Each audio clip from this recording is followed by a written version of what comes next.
اعوذ باللہ من الشیطان اللعین الرجیم بسم اللہ الرحمن الرحیم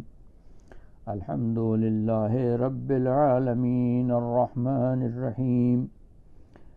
والصلاة والسلام علی سید الانبیاء واشرف المرسلین رحمتا للعالمین واہل بیتہ الطیبین الطاہرین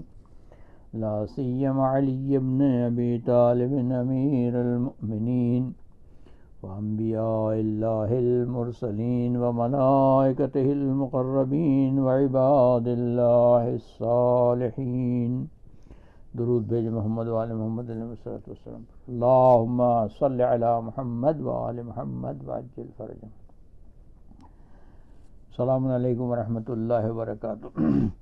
اما بعد فقد قال اللہ تبارک وتعالی فی کلامہ المجید وهو اصدق القائلین. اعوذ باللہ من الشیطان الرجیم بسم اللہ الرحمن الرحیم. شہر رمضان الذی انزل فیہ القرآن ھدی للناس وبینات من الھدی والفرقان فمن شہد منکم الشہر فلیصمہ ومن كان مريضا أو على سفر وعدة من أيام أخر يريد الله بكم اليسر ولا يريد بكم العسر ولتكملوا العدة ولتكبروا الله على ما هداكم ولعلكم تشكرون. وإذا سألك عبادي عني فإني قريب أجيب دعوة الداع إذا دعان فَلْيَسْتَجِيبُوا لِي وَلْيُؤْمِنُوا بِي لَعَلَّهُمْ يَرْشُدُونَ. صدق اللہ مولانا العظیم وصدق رسولہ النبی الکریم وأہل بیتہ الطیبین الطاہرین. درود بھیج محمد وآل محمد علیہ الصلوۃ والسلام پر. اللہم صل علی محمد وآل محمد وعجل فرجهم. تو گفتگو امیر المومنین علیہ الصلوۃ والسلام کے سلسلے میں ہو رہی تھی، اور اس سلسلے میں ہم عرض یہ کر رہے تھے کہ تمام انبیاء، اولیاء، صلحاء کی زندگی کے دو ابعاد پر ہماری گفتگو تھی. پہلا بعد الہی بعد ہے، جس میں ان کے کمالات، علوم و فنون اور اخلاق اور عمل صالح میں اپنے عہد اور بعد کے عہد کو لوگوں پر ان کا تفوق اور خدا سے ان کا رابطہ اور اللہ کی عبادت و عبدیت میں ان کے کمالات ہیں، جس کے نتیجے میں بہت سے امور ان کے ذریعے سے ایسے انجام پاتے رہے ہیں کہ جن امور کا جواب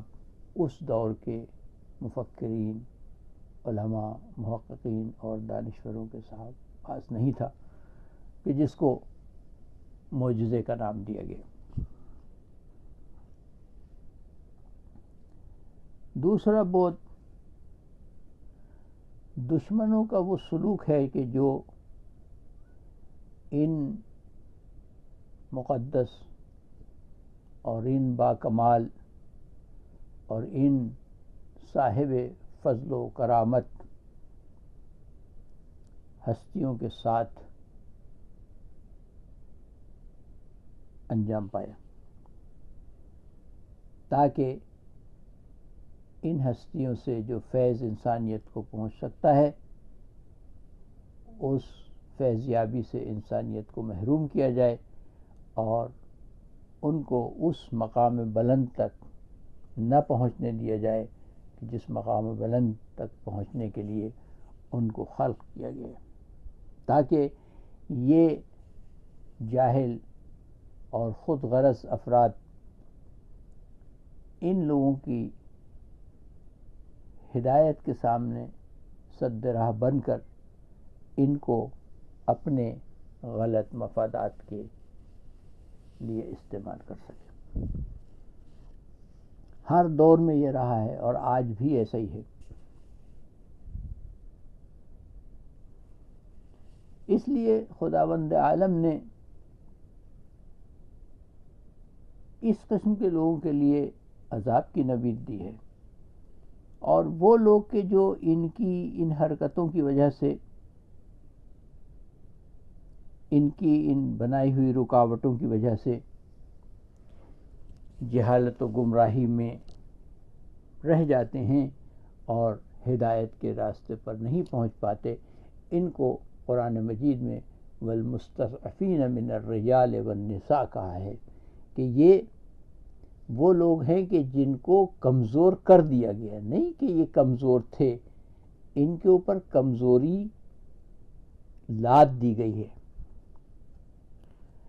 تو یہ جن لوگوں پر اس طرح کی کمزوری لاد دی گئی ہے اور ان کو بے اختیار بنا دیا گیا ہے،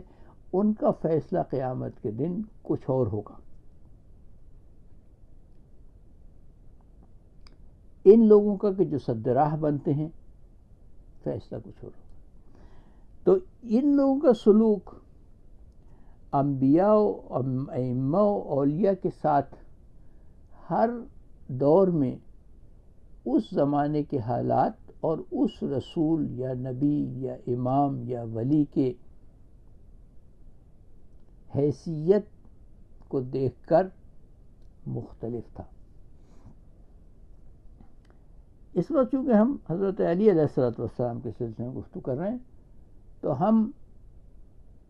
حضرت علی سے پہلے رسول اکرم صلی اللہ علیہ وسلم کا دور تھا۔ تو رسول اکرم صلی اللہ علیہ وآلہ وسلم چونکہ ایک معاشرے میں پلے بڑھے، 40 سال انہوں نے اپنے آپ کو عملی طور پر، اخلاقی طور پر، علمی طور پر، فکری طور پر ان کے معاملات میں گھل مل کر ان کے سامنے اپنی فضیلت اور کرامت اور عزت کو نہ صرف کہ یہ ظاہر کیا بلکہ منوا بھی لیا، اور جب وہ مان گئے تو رسول اکرم صلی اللہ علیہ وسلم نے ایک پیغام خدا کا ان کے سامنے پیش کیا۔ جیسے یہ پیغام پیش کیا گیا، اس قسم کے جو چودھری لوگ تھے انہی نے رسول اکرم صلی اللہ علیہ وسلم کے مقابلے میں صفق کشی کی اور مختلف طریقوں سے رسول کی پیغام کو سبوتاژ کرنے کی کوشش کی، جس میں کبھی ان کو مجنون کہا، نعوذ باللہ، کبھی ان کو کہا کہ یہ ساحر ہیں، کبھی کسی اور طریقے سے ان کے اوپر اتہامات لگائے اور مختلف طریقے اختیار کیے رسول اکرم صلی اللہ علیہ وسلم کے پیغام کو سبوتاژ کرنے کے لیے۔ اب رسول اکرم صلی اللہ علیہ وسلم کے بعد جب حضرت علی ابن ابی طالب علیہ السلام تشریف لائے تو حضرت علی تو کوئی نیا پیغام لے کر نہیں آئے تھے، وہی رسول اکرم صلی اللہ علیہ وآلہ وسلم کا جو پیغام تھا اسی پیغام کو محفوظ کرنا، آگے بڑھانا، اس پیغام میں تکامل پیدا کرنا، اس پیغام کے ان پہلوؤں کو اجاگر کرنا جو زمانے کے تکامل، افراد کے زیادتی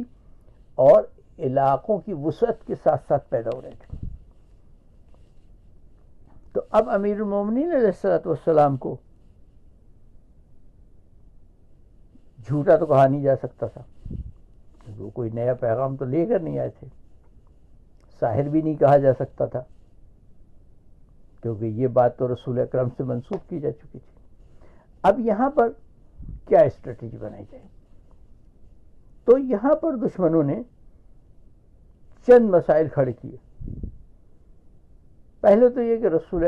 حضرت علی علیہ السلام کو ایک جنگجو اور قریش کے بزرگوں کا قاتل بنا کر پیش کیا تاکہ لوگوں میں انتقام کا جذبہ پیدا کیا جائے اور وہ حضرت علی علیہ السلام کا ساتھ دینے کے بجائے ان سے اپنے بزرگوں کو انتقام لینے کی کیفیت میں پیدا ہو۔ دوسرا سلسلہ یہ پیدا کیا گیا کہ حضرت علی علیہ السلام کے بارے میں، اس آدمی کے بارے میں جو اتنی عبادت کرتا تھا، جس کی عبادت کی شہرت تھی، اس آدمی کے سلسلے میں یہ مشہور کر دیا گیا کہ یہ تو نماز ہی نہیں پڑھتے، نعوذ باللہ، نماز ہی سرے سے نہیں پڑھتے، نعوذ باللہ۔ یعنی یہ بات اس حد تک شہرت پا گئی کہ امیر المومنین علیہ الصلوۃ والسلام کے بارے میں جب لوگوں کو یہ پتہ چلا کہ وہ مسجد میں حالت نماز میں حالت سجدہ میں شہید ہوئے ہیں، تو لوگ کہتے تھے ہیں علی اور نماز، یہ کیا بات ہے؟ علی کا نماز سے کیا تعلق تھا؟ اتنی گہرائی کے ساتھ یہ بات لوگوں کے ذہن میں ڈال دی گئی تھی کہ علی نماز پڑھتا ہی نہیں ہوگا۔ تیسری بات جو امیر المومنین علیہ السلام کے سلسلے میں بہت شد و مت سے آگے بڑھائی گئی، وہ یہ تھی کہ علی اپنے آپ کو خدا سمجھتے اور خدا منوانے کی کوشش کرتے۔ اب صورتحال کیا تھی کہ امیر المومنین علیہ السلام کا ایمان اتنا مستحکم تھا اور علم و عمل میں ان کی قدرت اتنی زیادہ تھی کہ جو باتیں وہ کرتے تھے اور جو پیشین گوئیاں وہ فرما دیتے تھے، اگر کسی کے بارے میں کوئی فیصلہ وہ بتا دیتے تھے تو ہو جاتا تھا۔ تو لوگ علی کی قدرت کو جب دیکھتے تھے تو لوگ علی میں خدا کا جلوہ دیکھتے تھے اور صفات الہی کا آئینہ دار دیکھتے تھے علی ابن ابی طالب کو۔ اس لیے لوگ ایسے ایسے تھے کہ جو اس دور کے بادشاہوں کے مظالم کے سامنے کھڑے ہو جاتے تھے اور علی ابن ابی طالب کی مدح سرائی اور ان پر اپنے ایمان کی صلابت کو اس طرح سے پیش کرتے تھے کہ حکام جو ہیں وہ دنگ رہ جاتے تھے کہ یہ کیا ہو رہا ہے، یہ کیسے ہو رہا ہے۔ تو یہ جو امیر المومنین علیہ السلام کی یہ کیفیت تھی کہ جو اللہ کے صفات کا مظہر قرار پائے تھے، اور علم الہی اور ارادہ الہی اور اخلاق الہی اور رحمت و عطوفت الہی اور ربوبیت الہی کا مظہر تام ہو گئے تھے کہ دشمن بھی یہ جانتا تھا کہ ہمارے بھی یتیموں کی پرورش علی ابن ابی طالب کرتا ہے، ہماری بھی بیواؤں کی سرپرستی علی ابن ابی طالب کرتا ہے، ہمارے بھی غریبوں کی کفالت علی ابن ابی طالب علیہ السلام کرتے ہیں۔ یہ ایک بات شہرت پیدا کر رہی تھی۔ اس شہرت کو توڑنے کے لیے یہ طریقہ اختیار کیا گیا کہ علی ابن ابی طالب پر ایک بہت بڑا اتہام یہ لگایا گیا کہ علی نعوذ باللہ خدائی کے دعویدار ہے، اور کچھ افراد کو پیدا کیا گیا کہ جو علی کے بارے میں ایسی باتیں منسوب کریں اور کہیں کہ جس کے نتیجے میں یہ ثابت ہونے لگے کہ نعوذ باللہ علی ابن ابی طالب خدائی کے دعویدار ہے۔ اسی میں سے وہ ایک قصہ تھا جو میں نے کل آپ حضرات کی خدمت میں عرض کیا کہ آ گئے ایک زندہ کو لے کر کے علی سے کو نماز پڑھا۔ علی ابن ابی طالب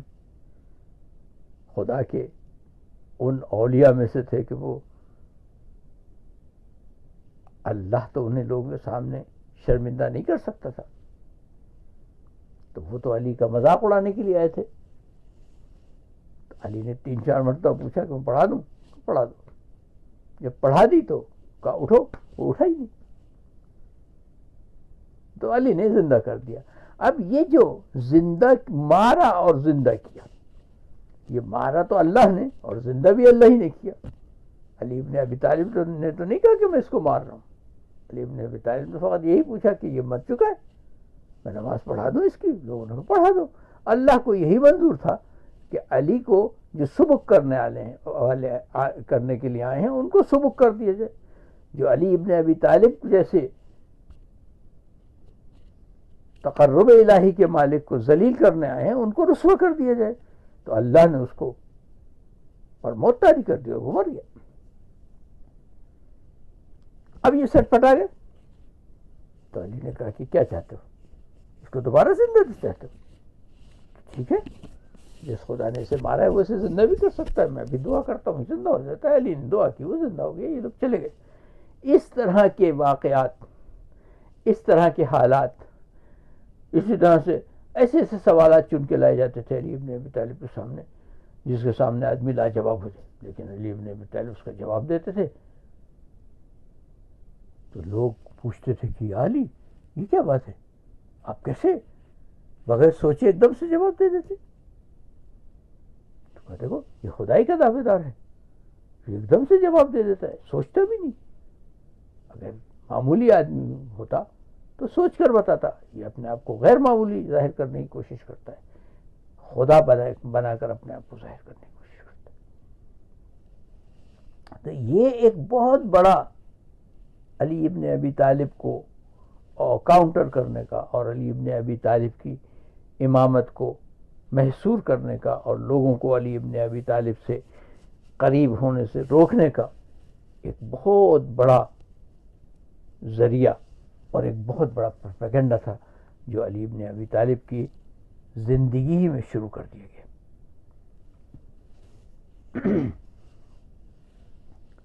اور علی ابن ابی طالب نے اسی لیے بار بار اس بات کی وضاحت کی کہ دیکھو میں ایک خدا کا معمولی بندہ نہیں، میں تو رسول کے غلاموں میں سے ایک غلام ہوں.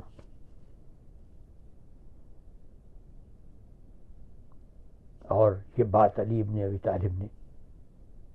دھڑلے سے کہی کہ عرفت ربی بفسق العزائم، میں نے اپنے ارادوں کے ٹوٹنے سے اللہ کی عزت و کرامت و جلالت و اس کی قدرت و طاقت و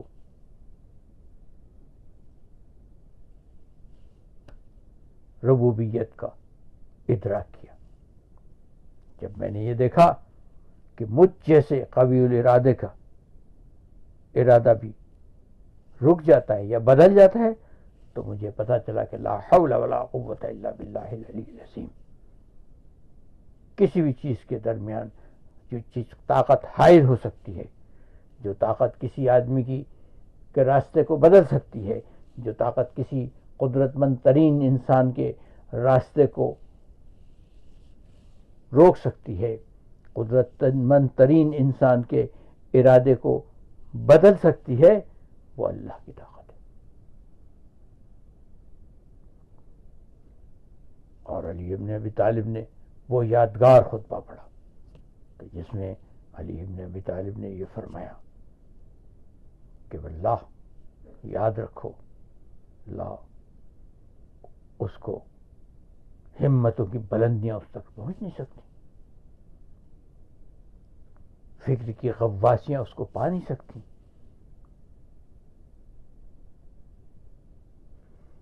بڑے بڑے مفکروں، محققوں، عرفا اس کی گہرائی اور گہرائی تک پہنچ نہیں سکتے. اس کی یکتائی ریاضی کی یکتائی نہیں ہے، اس کی یکتائی عادات کی یکتائی نہیں ہے، اس کی یکتائی گنتی میں آنے والی یکتائی نہیں ہے، اس کی یکتائی ان سب سے مافوق ہے.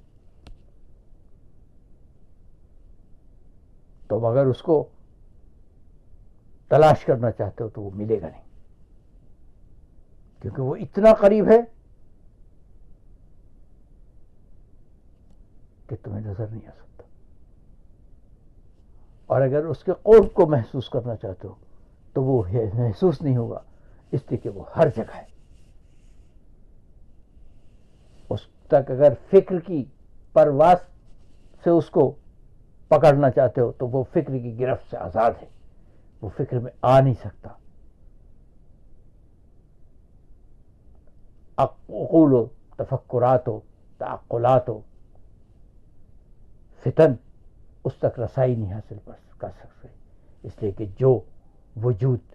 کسی میں بھی آ جائے، چاہے وہ عقل ہو چاہے وہ فکر ہو، وہ محدود ہو جائے گا، اور اللہ لا محدود ہے. اس طرح سے علی ابن ابی طالب نے اللہ کی کبریائی، اللہ کی عظمت، اللہ کی کرامت، اللہ عز و جل کی وحدانیت کو لوگوں کے سامنے واضح کیا، اور اپنی عبادت اتنی گہرائی کے ساتھ لوگوں میں پیش کی کہ لوگوں نے کئی مرتبہ علی ابن ابی طالب کو بیابان میں مردہ پایا، اور جب جا کے جناب سیدہ کو خبر دی کہ جاؤ دیکھو تمہارا شوہر مر چکا ہے، تو سیدہ علی کے بالی میں آئیں اور علی کو اٹھایا اور کہا کہ یہ معمولی بات ہے، علی جب اپنے خدا کے حضور جاتے ہیں تو اسی طرح غشی کے عالم میں چلے جاتے ہیں، علی کو ہوش نہیں ہوتا پھر دین دنیا کا، علی پھر بارگاہ ربوبیت میں اس طرح مست ہو جاتے ہیں کہ لوگ سمجھتے ہیں کہ علی نے کی روح پرواز کر گئی،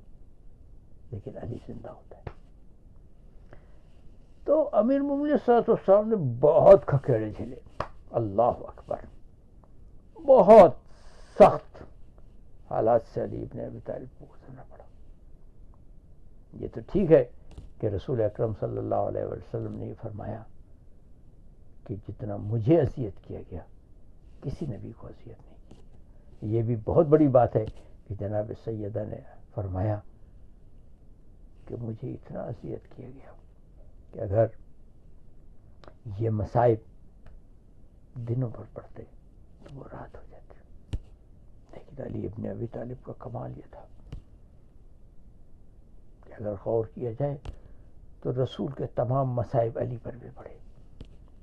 سیدہ کے تمام مصائب کو علی نے بھی جھیلا، اور ان تمام مصائب کے ساتھ ساتھ علی نے ان مصائب کو بھی جھیلا جو خاص علی کے اوپر پڑے، اور علی اپنے مصائب نہ رسول سے کہہ سکے نہ فاطمہ کو اس میں شیئر کرا سکے۔ کیوں؟ اس لیے کہ علی تو رسول کے معاون و مددگار تھے، علی تو چاہتے تھے کہ رسول کا غم اپنے اندر سمیٹ لیں، علی نے کبھی یہ کوشش نہیں کی کہ اپنے غم میں رسول کو شریک کریں، اور یہ کوشش علی کی اتنی عظیم الشان تھی کہ جب علی کے گھر میں فاقہ ہو رہا ہوتا تھا، جب علی گھر سے مسجد میں اس لیے آ کر رکتے تھے کہ گھر میں ایسے حالات ہیں کہ میں بچوں کی بھوک دیکھ نہیں سکتا، میں سیدہ کی شکم پر بنے ہوئے پتھروں کو دیکھ نہیں سکتا، میں سیدہ کی زبان کی خشکی کو کتاب نہیں لا سکتا، اس وقت علی ابن ابی طالب آ کر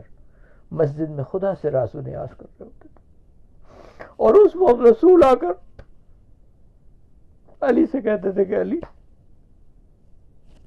یہ ہم 4-5 آدمی ہیں، تمہارے مہمان ہونا چاہتے ہیں۔ علی ہکا بکا رسول کو دیکھتے تھے، آسمان پر دیکھتے تھے، اپنے اوپر نگاہ کرتے تھے، اس حالت کو دیکھتے تھے جس حالت میں سیدہ اور حسنین کو گھر پر چھوڑ کر آئے ہیں، اور رسول کے سامنے خاموش ہو جاتے تھے۔ رسول 1 دفعہ نہیں، 2 دفعہ نہیں، 3 دفعہ، 4 دفعہ فرماتے تھے کہ علی کچھ تو کہو، کیا ہمیں مہمان نہیں کرو گے؟ کیا ہمیں اپنے گھر دعوت نہیں دو گے؟ آخر علی کے فرماتے تھے کہ یا رسول اللہ وہ تو آپ کا گھر ہے، میں کون ہوتا ہوں دعوت دینے والا؟ اور علی رسول کے ساتھ چل پڑتے۔ یہ ایک الگ بات تھی کہ خدا کو علی کی یہ ادا اتنی پسند تھی کہ جب علی رسول کے اصحاب کے ساتھ گھر آتے تھے تو سیدہ کو مصلے پر اور چولہے پر جنت کے کھانے پکے ہوئے پاتے تھے، اور رسول سے کبھی علی کو اللہ نے شرمندہ نہیں کیا، لیکن علی نے کبھی رسول سے اپنا غم شیئر نہیں کیا، کبھی رسول کو یہ نہیں بتایا کہ یا رسول اللہ میں تو اس لیے یہاں آیا ہوں، آپ میرے گھر جائیں گے۔ اللہ اکبر، اللہ اکبر، علی ابن ابی طالب کیا جگر رکھتے تھے، اس کو کوئی کون سمجھ سکتا ہے؟ کوئی نہیں سمجھ سکتا۔ تو رسول کے ساتھ شیئر نہیں کر سکے علی، اس لیے کہ رسول کے قلب کو جانتے تھے اور ان مصائب کا ادراک تھا جن مصائب سے رسول گزر رہے تھے. علی ہمیشہ یہ چاہتے تھے کہ رسول کے مصائب کو ان کے چہرے اور ان کے قلب سے دور کرے.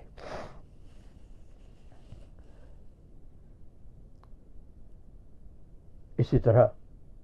سیدہ کو رسول کی امانت سمجھتے تھے،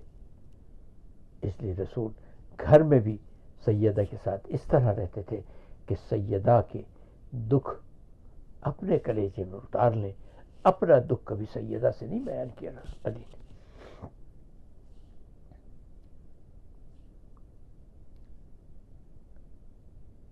کبھی علی نے اپنا دکھ سیدہ سے شیئر نہیں کیا. یہ الگ بات ہے کہ جناب سیدہ نے بھی بہت سے دکھ علی ابن ابی طالب سے شیئر نہیں کیے، لیکن یہ تو کمال تھا جناب سیدہ سلام اللہ علیہ کا کہ اگرچہ علی اپنے دکھ سیدہ سے شیئر نہیں کرتے تھے، لیکن جب علی گھر میں آتے تھے تو سیدہ اس طرح سے علی کے ساتھ پیش آتی تھی. علی کے ساتھ سیدہ کا سلوک ایسا ہوتا تھا کہ علی اپنے سارے غم بھول جاتے تھے، تازہ دم ہو جاتے تھے. اس لیے جب علی سے پوچھا گیا کہ سیدہ کیسی بیوی تھی تو کہا کہ نعم العون علی عبادت اللہ، اللہ کی عبادت پر میری سب سے بڑی معاون سیدہ تھی. اور علی فرماتے تھے کہ جب بھی میں تھکا ہوا، پریشان حال، مشکلات کی میں ڈوبا ہوا سیدہ کے پاس جاتا ہوں تو سیدہ اس محبت سے میرے سامنے آتی ہے، ایسے عظیم الشان اخلاق کا اظہار فرماتی ہیں کہ میں اپنے غم کو بھول جاتا ہوں، تازہ دم ہو جاتا ہوں، میرا دل شاداب ہو جاتا ہے، میرا ذہن منور و تاباں ہو جاتا ہے، اور میرے سامنے جو رکاوٹیں مجھے کرب و بے چینی میں مبتلا کرنے والی تھیں، وہ کرب و بے چینی میرے دل و دماغ سے نکل جاتی ہے. اور پھر سیدہ کے بعد علی کیا حسنین سے اپنا دکھ درد کہتے؟ کیا محمد ابن ابی بکر کو اپنے دکھ درد کا شریک بناتے؟ نہیں، علی نے ایسا بھی نہیں کیا. اس لیے علی واقعاً پوری تاریخ انبیاء میں تنہا ترین انسان ہے کہ جس نے تمام مصائب کو خود جھیلا، تمام مصائب کو اس نے خود جھیلا، کسی کو شریک نہیں کر پایا. اس لیے علی ابن ابی طالب یہ کہتے ہوئے نظر آتے تھے کہ اکثر میں جن کنوؤں کو کھودتا ہوں بیابانوں میں جا کر ان کنوؤں سے اپنا راز دل کہہ دیتا ہوں، انسانوں سے نہیں کہتا. بہت ہی عجیب و غریب بات ہے، بہت ہی عجیب و غریب بات ہے. علی ابن ابی طالب واقعاً کائنات کی ایک ایسی شخصیت ہیں، اللہ کے ایک ایسے عظیم الشان بندے ہیں کہ جس کی مثال ڈھونڈنا بہت مشکل ہے. آج شب قدر کے عنوان سے، لیالی بہ آخر ماہ رمضان کے عنوان سے ہم ایک آدھ حدیث بھی پیش کرتے چلیں کہ جس میں رسول اکرم صلی اللہ علیہ وسلم اور اہل بیت علیہم الصلوۃ والسلام نے ہم کو یہ ادب بتایا ہے کہ ہم اللہ کے سامنے کس طرح رہیں. تو امام جعفر صادق علیہ الصلوۃ والسلام فرماتے ہیں، کتاب الکافی، کتاب اصول من الکافی، اور اس کی کتاب الایمان والکفر، اس کا باب الخوف والرجاء. اس باب الخوف والرجاء کی پہلی حدیث ہے کہ امام جعفر صادق علیہ الصلوۃ والسلام فرماتے ہیں کہ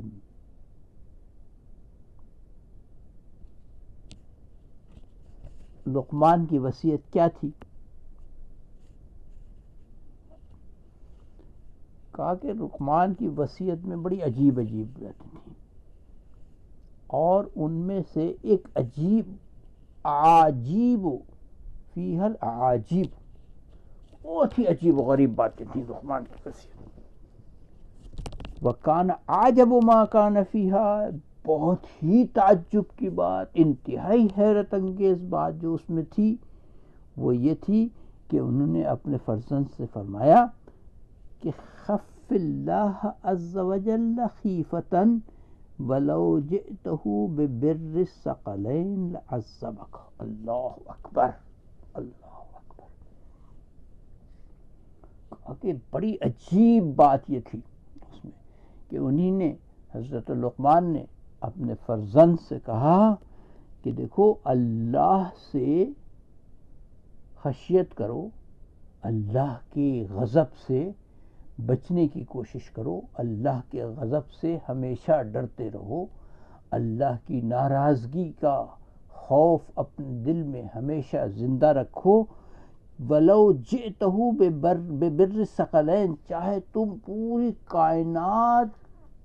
کی نیکیوں سے بھی زیادہ نیکیوں کو نہ کر چکے ہو، تم اگر ساری کائنات کی نیکیوں سے زیادہ نیکوکار بھی بن گئے ہو اور تمہارا نام اعمال اتنا بھاری بھرکم ہو کہ اس میں کوئی بھی برائی اور گناہ اور خطا اور لغزش نہ ہو، تب بھی اللہ کے غضب سے، اللہ کی ناراضگی سے، اللہ کا اپنی طرف سے توجہ ہٹا لینے سے ڈرتے رہو، بچنے کی کوشش کرو. کہیں ایسا نہ ہو کہ وہ تم پر عذاب کر دے. اور اسی کے ساتھ ساتھ فرمایا کہ وَأَرْجُو اللَّهَ رَجَاءً وَلَوْ جِئْتَهُ بِذُنُوبِ الثَّقَلَيْنِ لَرَحِمُكَ. اور اسی طرح سے چاہے تم پوری کائنات کے گناہوں سے زیادہ بھی گناہ نہ کرتے ہو، نعوذ باللہ، تم نے ایک نام اعمال میں تمہاری نیکی نہ ہو اور پوری کائنات نے مل کر جتنے گناہ کیے ہوں اتنے گناہ تم تنہا کیوں نہ کر چکے ہو، پھر بھی اللہ کی رحمت سے مایوس نہ ہونا. کیوں؟ اس لیے کہ وہ بخش سکتا ہے. اللہ اکبر. امام فرماتے ہیں کہ بڑی عجیب بات ہے یہ جو حضرت لقمان نے اپنے فرزند سے کہی. اور پھر فرمایا کہ میرے والد ماجد حضرت امام محمد باقر علیہ السلام فرماتے تھے کہ انہو لیس من عبد مومن الا وفی قلبہ نوران. مومن ہو ہی نہیں سکتا وہ شخص جس کے دل میں دو نور نہ ہو، نور خیفت و نور رجاء. ایک اس ہڑک کا خوف کہ کہیں اللہ ایک لمحے کے لیے مجھ سے اپنی نگاہ نہ موڑ لے، کہیں اللہ ایک آن کے لیے مجھ سے ناراض نہ ہو جائے، کہیں اللہ ایک آن کے لیے مجھے عذاب میں گرفتار نہ کر دے. نور خیفتن، پہلے نور خیفہ. دیکھیے ہر جگہ پر پہلے اللہ کی عظمت کے سامنے جھکنے کا عمل ہو کہ کہیں ایسا نہ ہو کہ اللہ کو یہ نیکی میری بری لگ جائے، اس نیکی میں نیت میری خراب نظر آ جائے. اس کو اگر نیکیاں بھی میں نے نعوذ باللہ مخلصانہ نیت سے نہیں کی،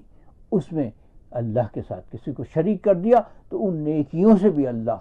ناراض ہو سکتا ہے، عذاب دے سکتا ہے. اور وہ عذاب اس کا برحق ہوگا، وہ خلاف عدل نہیں ہوگا، وہ رحمت الہی ہوگا. صاحب کہیں وہ رحمت اس شکل میں میرے پاس نہ آئے. نور خیفت و نور رجائن، اور دوسرا نور امید کا نور کہ بخشا جاؤں گا، اللہ رحمت کرے گا مجھ پر، اللہ میری لغزشوں کو معاف کر دے گا، میری کوتاہیوں کو سے درگزر کرے گا، میری برائیوں کو اچھائیوں میں بدل دے گا. یبدل اللہ سیئاتہم الحسنات، ان کی برائیوں کو اللہ نیکیوں میں بدل دے گا۔ یہ دو نور برابر کے ہوں، اور اس طرح کے برابر کے ہوں کہ لو وزن ھذا لم یزد علی ھذا، اگر ان دونوں کا وزن کیا جائے تو بالکل برابر ہو، جتنا نور خیفہ ہے اتنا ہی نور رجا ہو۔ اللہ اکبر۔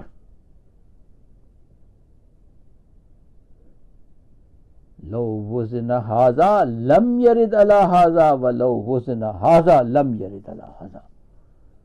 اگر اس کو باٹ بنا دیا جائے اور اس کو تولا جائے تو یہ برابر ہو، اگر اس کو باٹ بنا دیا جائے اور اسے تولا جائے تب بھی یہ برابر ہو، دونوں کا وزن ایک ہو، ایک ملی گرام کا بھی فرق نہ ہے۔ اللہ اکبر۔ تو کل ہم اس بات کو انشاءاللہ آگے بڑھائیں گے،